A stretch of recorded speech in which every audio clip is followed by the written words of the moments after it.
So what is the first step in selling to a retail chain? It's a really common question that comes up in our workshops and classes. The answer is very simple.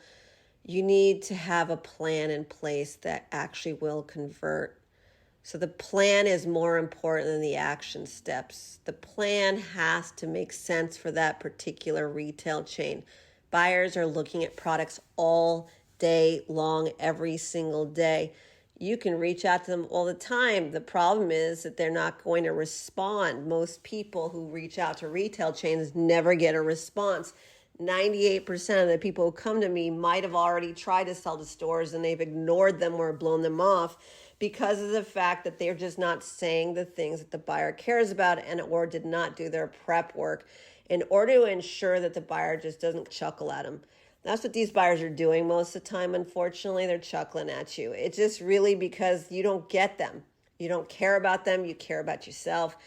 And it's not an insult. It's just that you don't understand their business. And honestly, they are busy. And after a while, they just get consumed with what they're doing. And they don't have the patience to explain themselves. Also, they have day jobs.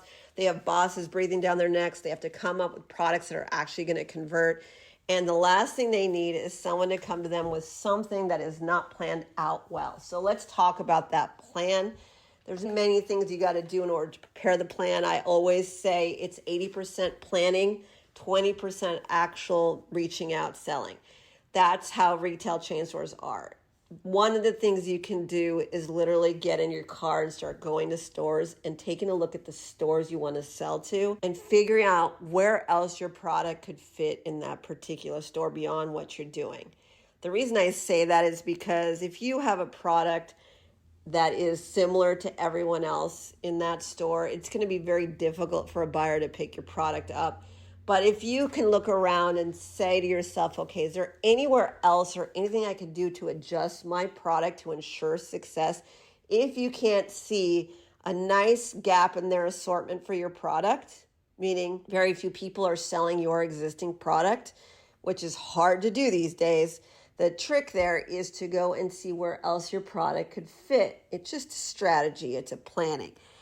Maybe you can't, but if you can, you hit the mother load. So let me give you an example of that.